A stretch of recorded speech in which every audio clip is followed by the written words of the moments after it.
गुवाहाटी के एक 5 star hotel Radisson Blu नामी होटल है, वहां पे एक कपल चेक इन करता है ठीक 12:45 पर। 12:45 दोपहर का वक्त था। जब वो रिसेप्शन पे पहुंचते हैं तो दोनों अपना आईडी देते हैं और उसमें दोनों के जो नाम लिखे हुए थे उसमें एक नाम था संदीप सुरेश कामले, उम्र 44 साल, और उनके साथ एक लेडी थी, लेडी का नाम था अंजलि शॉ, 25 साल। 12:45 पर गुवाहाटी के इस 5 स्टार होटल में दोनों चेक इन करते हैं। आप क्राइम से जुड़ी ऐसी ही सच्ची कहानी सुनना चाहते हैं तो चैनल को सब्सक्राइब करना ना भूलें। कमेंट बॉक्स में अपनी राय जरूर दें। धन्यवाद। चलिए कहानी में आगे बढ़ते हैं। और उसके बाद कमरे के अंदर ही रहते हैं। लगभग इनको चेक इन किए हुए 3.25 घंटे बीत जाता है। इस दौरान में दोपहर 2:45 पर अंजलि रूम से बाहर निकलती है और कहीं बाहर जाती है। ठीक शाम के 4 बजे यानी कि संदीप के चेक इन करने के लगभग 3.25 घंटे के बाद अचानक होटल के रिसेप्शन पर एक कॉल आता है।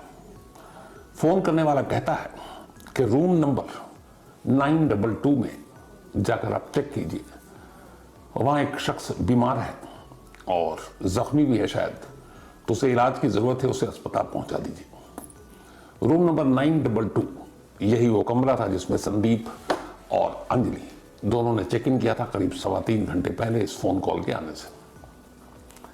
जैसे ही रिसेप्शन पे कॉल आया, रिसेप्शन वाले को लगा कई बार होटल में होता, कई लोग बीमार पड़ जाते हैं, कुछ हादसा हो जाता है, जख्मी हो जाते हैं, तो फौरन रिसेप्शन ने इन्फॉर्म किया हाउसकीपिंग के और मैनेजर, ये लोग रूम नंबर 922 में जाते हैं, दरवाजा अंदर से लॉक, मास्टर की से दरवाजा खोलते हैं, जब अंदर दाखिल होते हैं तो चौंक उठते हैं क्योंकि अंदर कमरे में संदीप लहूलुहान जख्मी हालत में फर्श पर पड़ा था।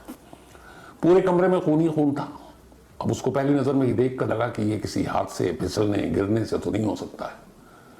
कमरे में जो बेड है वो भी अस्त व्यस्त, तो लगा यहाँ कुछ स्कफल हुआ है, कुछ आपस में रस्साकशी हुई है। तो इसके बाद फौरन हॉस्पिटल की ही जो होटल के में इमरजेंसी और मेडिकल फैसिलिटी भी होती है, डॉक्टर है, उन्होंने चेक किया नब्ज। तो जब चेक किया तो पता चला कि संदीप घायल नहीं है बल्कि उसकी मौत हो चुकी है। अब जैसे ही संदीप की मौत की खबर की कंफर्मेशन हुई, फौरन होटल के स्टाफ ने लोकल पुलिस स्टेशन को कॉल घुमाया और फोन कर कहा कि 922 में एक गेस्ट आकर ठहरे थे और उनकी ऐसे डेथ हो गई, कमरे में बहुत सारा खून है। कॉल आते ही पुलिस की टीम फौरन मौके पर पहुंचती है, रूम नंबर 922 में जाती है, देखती है, वहां तफ्तीश करती है। इसके बाद पूछताछ शुरू होती है, ये कौन, कब, कैसे, कितने बजे आए, कौन कौन साथ में था। तो रिसेप्शन पर अब रजिस्टर खोला जाता है और उस रजिस्टर के साथ अब सारी डिटेल सामने थी। पता चला कि संदीप सुरेश कामले ये पुणे के रहने वाले, उम्र 44 साल, और आज ही पहुंचे यानी कि 5 फरवरी को ही गुवाहाटी पहुंचे थे और रूम नंबर 922 में 12:45 PM पर चेक इन किया था। और उनके साथ एक अंजलि शॉ नाम की लड़की थी जिसकी उम्र करीब 25 साल, वो हावड़ा यानी कि कोलकाता की रहने वाली थी। उसका भी एड्रेस था, उनका भी एड्रेस, दोनों एड्रेस पुलिस ने चेक किया तो वो कंफर्म था कि फेक नहीं है। साथ में फोन नंबर भी लिखा गया था, वो संदीप का ही फोन नंबर था, मोबाइल। तो कॉल किया गया तो पता चला कि हाँ, ये संदीप का नंबर है। अब पुलिस ने रिसेप्शन से पूछा कि 4 बजे यानी कि इन दोनों के चेक इन करने के बाद किसने ये फोन कर जानकारी दी कि रूम नंबर 922 में कोई शख्स इंजर्ड पड़ा है या बीमार है और जाकर उसको देखिए, मेडिकल इमरजेंसी की जरूरत है। रिसेप्शन वालों ने कहा कि हमें तो पता नहीं है कौन था, उसने अपना नाम नहीं बताया। लेकिन ये हुआ कि कॉल जब आया तो कॉल की डिटेल तो होगी, तब उससे एक नंबर मिला, एक मोबाइल नंबर था जिससे ये कॉल किया गया था।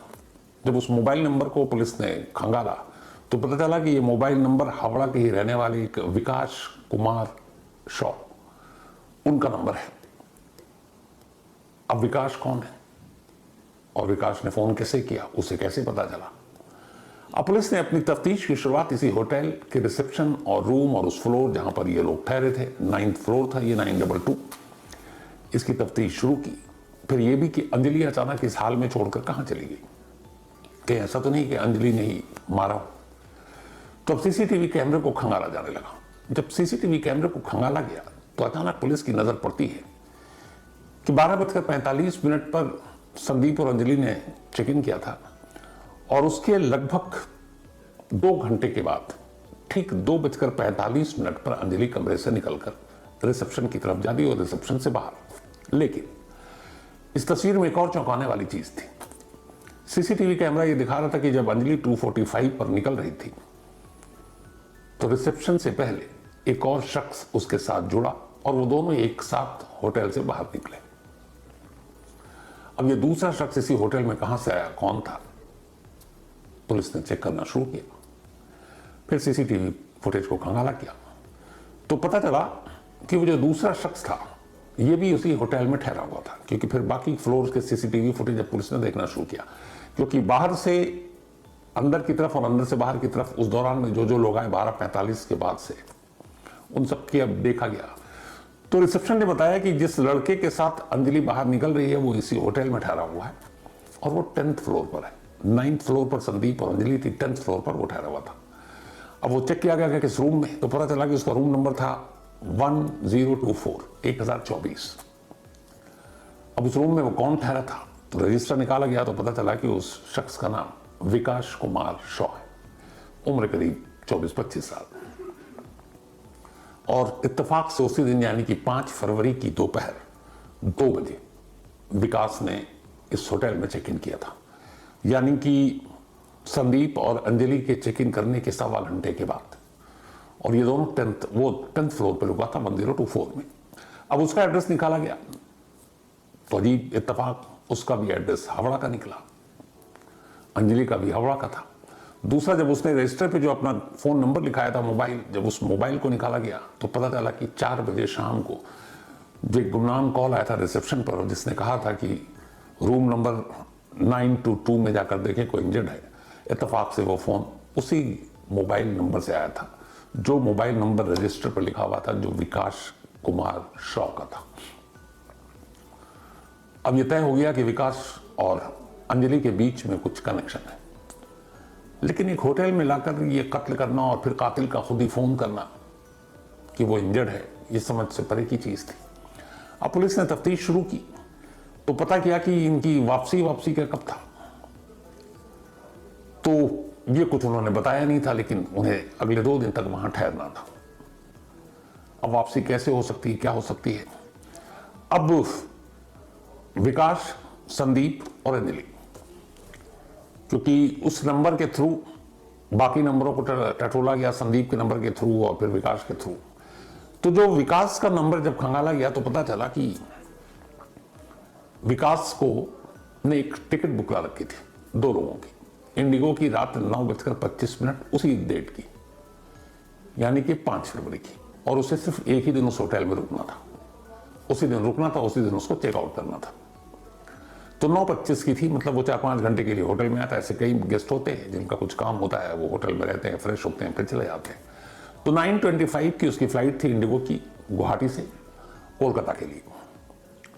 तो पुलिस को लगा कि ये इस वक्त, चूंकि वो 2:45 पर निकल गया था, साथ में अंजलि थी, तो ये था कि शायद ये लोग एयरपोर्ट जाएंगे। लेकिन पुलिस को ये भी था कि अगर इन्होंने कत्ल किया तो एयरपोर्ट कैसे जाएंगे, क्योंकि उन्हें मालूम है कि पुलिस एयरपोर्ट तक जाएगी। लेकिन फिर भी पुलिस ने एयरपोर्ट के तमाम रास्तों पर नाकेबंदी कर दी। इत्तेफाक से शाम को ये प्लान काम किया। एक टैक्सी पे 2 लोग, और इन दोनों की जो सीसीटीवी तस्वीर थी उस तस्वीर को निकालकर तस्वीर भी सर्कुलेट करा दिया तमाम टैक्सी ड्राइवर को भी और बाकी पुलिस को भी, और खासतौर पर एयरपोर्ट पे तैनात सिक्योरिटी गार्ड्स को भी। तो सबके पास तस्वीर थी। ये दोनों जा रहे थे एक टैक्सी में, एक जगह पे बैरिकेड लगा हुआ था, तलाशी हो रही थी। वहीं पे पुलिस वालों की नजर पड़ी, उन्होंने उन दोनों को पहचान लिया। इन दोनों को पता ही नहीं था कि इतनी जल्दी पुलिस एक्टिव हो जाएगी। जैसे ही पहचाना, दोनों को हिरासत में लिया गया। हिरासत में लेने के बाद उन्हें दोनों को पुलिस स्टेशन लाया गया। उनसे पूछताछ शुरू हुई। तो पहले उन्होंने बताया कि शुरुआत तो उनका तरीका ये था कि वो ट्रेन से ही निकलेंगे, लेकिन ट्रेन लेट नाइट की थी, तो उन्हें लगा कि चलो टिकट तो ही है, 9:15 की फ्लाइट पकड़ लेंगे, तब तक पुलिस तो उलझी रहेगी। इसीलिए उन्होंने एयरपोर्ट जाने का फैसला किया, लेकिन पकड़े गए। अब यहां तक की कहानी तो क्लियर हो गई। अब सवाल ये था कि एक शख्स पुणे से और 2 लोग हावड़ा से आकर गुवाहाटी में जमा होते हैं। 2 अलग अलग कमरा बुक करते हैं, 1-2 घंटे के फासले पर, और फिर 2-2.5 घंटे के अंदर सब कुछ हो जाता है और उसके बाद एक लाश कमरे में और 2 लोग बाहर। तो ये ऐसा क्यों, क्या इसके पीछे की कहानी है? तो जब डिटेल में पूछताछ हुई तो थोड़ी देर के बाद कहानी भी साफ हो गई। संदीप सुरेश कामले पुणे के रहने वाले एक बिजनेसमैन, अच्छा खासा इनका बिजनेस डायमंड का और कारों का। तो कार और डायमंड में ये डील क्या करते थे, बिजनेस बहुत अच्छा चल रहा था और इसी बिजनेस के सिलसिले में वो देश भर में ट्रैवल किया करते थे, अलग अलग शहरों में जाते। तो करीब 4-5 साल पहले ये कोलकाता पहुंचे थे। कोलकाता एयरपोर्ट पर आना और जाना हुआ करता था। ऐसे ही एक रोज कोलकाता एयरपोर्ट के एक रेस्टोरेंट में ये दाखिल होते हैं और उस रेस्टोरेंट की जो मैनेजर थी वो एक लड़की थी और उस लड़की का नाम था अंजलि शॉ। वो उस रेस्टोरेंट पे बैठी हुई थी। संदीप उसको देखते हैं, फिर दोनों में हाय हेलो होता है। संदीप को अंजलि बहुत पसंद आ जाती है। इसके बाद वो दोबारा बहाने से कलकत्ता पहुंचते हैं, फिर उसी एयरपोर्ट पर फिर अंजलि से मिलते हैं, फिर बातचीत होती है। इस बार नंबर भी एक्सचेंज हो जाता है। अब दोनों फोन पर बातें करते। धीरे धीरे संदीप ने अंजलि को महंगे महंगे गिफ्ट देने शुरू कर दिए, क्योंकि वो आदमी भी करोड़पति अरबपति। तो अब अंजलि भी महंगे महंगे गिफ्ट लेने लगी। फिर दोनों में प्यार का इजहार हुआ और संदीप अंजलि को प्यार करने लगा। वो उसको लेके मतलब पागलपन तक अब इश्क पे उतारू हो गया था। फिर इसके बाद दोनों मिलने लगे, कभी अलग अलग शहरों में। एक बार दोनों ने कहा कामाख्या मंदिर चलते हैं, उसके लिए गुवाहाटी दर्शन करते हैं। क्योंकि हुआ ये था कि जब संदीप कोलकाता गया और पहली बार जब अंजलि से मिला था तो वो गुवाहाटी में था और गुवाहाटी से फ्लाइट पकड़कर कोलकाता गया था और वहीं उसकी मुलाकात हुई। तो उसके मन में था कामाख्या मंदिर की वजह से अंजलि से मुलाकात हुई है। तो इसके बाद ये घूमते, अलग अलग शहरों में जाते बिजनेस के नाम पर।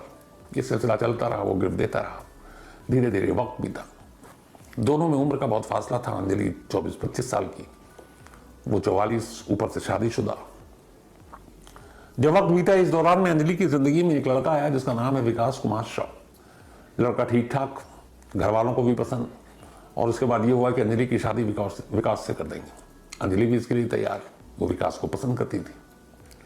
अब जब विकास उसकी जिंदगी में आया तो धीरे धीरे उसने संदीप को किनारे लगाना शुरू कर दिया। संदीप को उसके बिहेवियर से पता चलने लगा कि शायद वो अब उससे कट रही है। इस दौरान में क्या हुआ कि जब भी संदीप उसके साथ जाता कहीं भी तो उसने उसकी कुछ बहुत पर्सनल प्राइवेट वीडियो बना रखे थे अपने मोबाइल पर।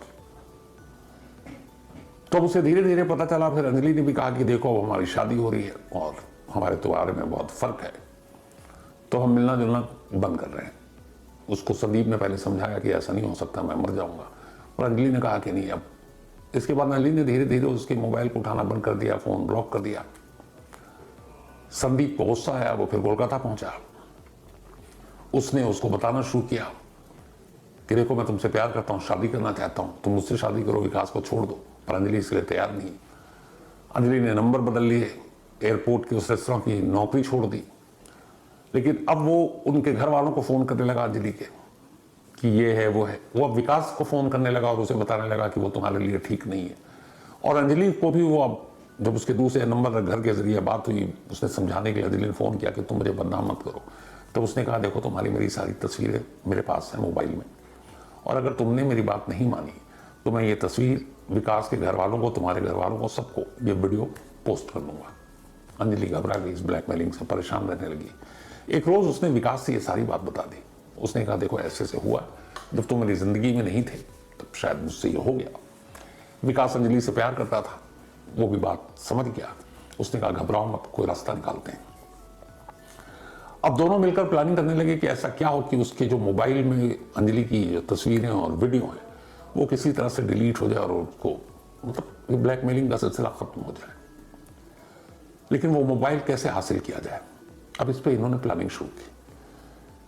फिर ये हुआ कि एक बार आखिरी बार मिलने के लिए बुलाओ संदीप को, और उसको बुलाने के बाद किसी तरीके से उससे उसका फोन छीन लेंगे। फोन छीनने के बाद फोन को तोड़ देंगे, उसके डिलीट कर देंगे। ये एक बार वीडियो खत्म, फिर उसका अपना रास्ता, हमारा अपना रास्ता। दोनों इस बात पे तैयार हो जाते हैं। अब अंजलि संदीप को फोन करती है और कहती है कि ठीक है जो हुआ सो हुआ, आओ तुमसे बात करनी है तो तुम कोलकाता आ जाओ। लेकिन इससे पहले चूंकि अंजलि उसको बता चुकी थी, ये धमका चुका था कि मैं ब्लैक में फोटो है तो संदीप को थोड़ा डाउट हुआ। उसने कहा नहीं, कोलकाता बुला रही है, कुछ गड़बड़ तो नहीं है। उसने कहा नहीं, मैं कोलकाता नहीं आऊंगा। उसने कहा काम करते हैं, जिस कामाख्या मंदिर गुवाहाटी की वजह से तुमसे मैं मिला उसी गुवाहाटी में हम मिलते हैं, क्योंकि संदीप को लगा वहां सेफ है, उसकी फैमिली भी नहीं होगी। अंजलि को फोन चाहिए था, अंजलि तैयार हो गई। अंजलि ने यह बात विकास को बताई, विकास भी तैयार हो गया। उसने कहा ठीक है। अब उधर संदीप ने बताया कि 5 जनवरी को मैं पुणे से आऊंगा फ्लाइट से, और 5 को तुम भी आ जाओ मॉर्निंग की फ्लाइट लेकर। और वहाँ एक रूम उन्होंने पहले से होटल रेडिसन ब्लू में बुक करा दिया, रूम नंबर बता दिया था 922। अब ये सारी जानकारी अंजलि के पास थी। अंजलि ने विकास को भी जानकारी दी। विकास ने हावड़ा से बैठकर अब उसी रेडिसन ब्लू में एक और रूम अपने नाम पर बुक किया, और उसका रूम नंबर था 1024। उसके बाद हावड़ा से अंजलि और विकास एक साथ एक ही फ्लाइट में आते हैं, और रात की रिटर्न की फ्लाइट विकास ने करा रखी थी 9:15 इंडिगो की, क्योंकि उन्हें मालूम था कि होटल जाने के बाद अगले 2-3 घंटे में ही फोन पे कब्जा हो जाएगा। लेकिन ये कब्जा कैसे होगा कि वो भी ठीक ठाक फिट बंदा संदीप। तो लोगों ने तय किया था कि संदीप से बातचीत में प्रसाद के नाम पर उसे भांग के लड्डू, कुछ स्लीपिंग पिल्स, नींद की दवाएं ले गए थे, कुछ बेहोशी की दवाएं ले गए थे, और ये भी कि अगर वो हाथापाई करे तो उसके हाथ पैर बांधने के लिए उन्होंने 5 जोड़ी रस्सी भी रख ली थी, कुछ कपड़े रख लिए थे कि उससे बांध दूंगा। तो ये सारी चीजें तैयार करने के बाद दोनों हावड़ा से गुवाहाटी पहुंचते हैं। गुवाहाटी पहुंचने के बाद एयरपोर्ट से अब दोनों अलग हो जाते हैं। विकास उधर ही उधर घूमने लगता है, जबकि अंजलि जो है वो ठीक 12:45 पर संदीप के साथ होटल में पहुंचती और चेक इन करती है। उनके होटल पहुंचने के ठीक 1.25 घंटे के बाद दोपहर 2 बजे अब विकास उसी होटल में पहुंचता है, और वो 10th फ्लोर पर रुकता है। ये लोग 9th फ्लोर पर थे। अंजलि अंदर जाने के बाद जानबूझकर कमरे का दरवाजा खुला रखती है जिसमें वो और संदीप थे, क्योंकि उसे पता था कि यहाँ विकास को बुलाना है। तो जब ये चेक इन हो गया, थोड़े ये लोग बैठ गए, कुछ देर के बाद अचानक लगभग 1:30 के आसपास की बात है, 1:30 से 2 के दरमियान एक टेक्स्ट करती है अंजलि विकास को कि अब कमरे में आ जाओ 922 में। विकास अब कमरे में आता, अपने साथ एक थैली में वो रस्सी, वो लड्डू, बेहोशी वाली वो सारी चीजें लेकर कमरे के अंदर। दरवाजा खुला था, अचानक सामने संदीप उसको देखकर चौंक उठता, क्योंकि वो विकास को जानता था, और ये भी जानता था कि विकास और अंजलि दोनों एक दूसरे से शादी करने वाले हैं। तो उसे देखते ही वो भड़क उठता है, फिर अंजलि से लड़ाई लड़ने लगता है। इस दौरान ये लोग दरवाजा बंद करते हैं और उसको काबू में करने की कोशिश करते हैं, उसके हाथ पैर बांधने की कोशिश करते हैं, लेकिन वो भी लगातार जूझ रहा था, और ये दोनों उसे किसी तरह से पकड़कर बस उससे मोबाइल लेना चाहते थे। लेकिन वो उल्टा मतलब हाथापाई की नौबत आ गई। इसी दौरान में उसके सर जो है बेड से और बाकी जगह से टकराया, खून निकलने लगा, और हाथापाई जारी थी। थोड़ी देर के बाद अचानक खून की रफ्तार ज्यादा हो गई। उसके बाद जब इन्होंने देखा बहुत खून है, धीरे धीरे संदीप बेहोश हो गया, क्योंकि चोट गहरी थी। उसके बाद उन्होंने उसका फोन उठाया, जिस फोन में अंजलि के सारे राज थे, और फोन उठाने के बाद वहीं बाथरूम में कपड़े वपड़े साफ किए। उसके बाद विकास अपने रूम में जाता है, अंजलि यहाँ अपने कमरे में थी। ये दोनों फिर से अपना ड्रेसअप होकर ठीक 2:45 पर नीचे पहुंचते हैं, और टैक्सी करके वहां से निकल जाते हैं। पहले इरादा था रेलवे स्टेशन से कोई भी ट्रेन पकड़कर गुवाहाटी से किसी और शहर पहुंचना, फिर हावड़ा, लेकिन ट्रेन उस वक्त मिली नहीं, तो उन्होंने कहा 9:15 की फ्लाइट है। बट इन्हें यह भी था कि उन्होंने फोन तो ले लिया, और उनका मकसद फोन ही था, लेकिन जिस हालत में छोड़कर आए थे उसे लगा था कि चोट कहीं गहरी है, लेकिन इन दोनों को मालूम था कि वो जिंदा है, और होश में आने के बाद वो पक्का इन दोनों के खिलाफ कुछ बोलेगा। तो फिर रहा नहीं गया, तो विकास ने फिर अपने मोबाइल से उसी होटल के रिसेप्शन पर फोन किया ठीक 4 बजे, 1.25 घंटे बाद उस होटल से निकलने के। और रिसेप्शन पे उसने कहा कि 922 में जो गेस्ट हैं वो बीमार हैं और उनको कुछ चोट लगी है, तो आप जरा डॉक्टर को भेज दीजिए, मेडिकल एजेंसी है।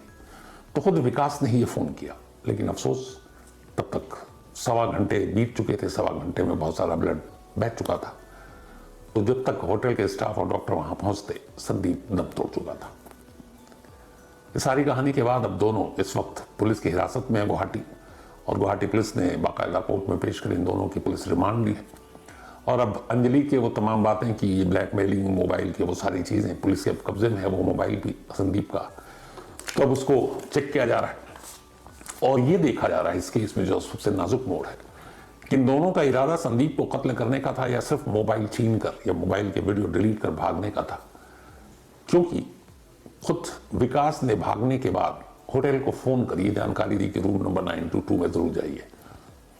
तो अगर ये कोर्ट में साबित हो जाता है कि एक तरह से गैर इरादतन हत्या है तो फिर इसमें कत्ल की धारा नहीं लगेगी, तो फिर सजा भी कम होगी। लेकिन अगर यह है कि इरादा ही मारने का था, अब ये वकीलों के ऊपर है, तो फिर सजा ज्यादा हो सकती है। दोस्तों, अगर आज की क्राइम की सच्ची कहानी आपको पसंद आए तो कमेंट बॉक्स में अपनी राय जरूर दें और आने वाली सच्ची कहानी सुनने के लिए चैनल को जरूर सब्सक्राइब करें।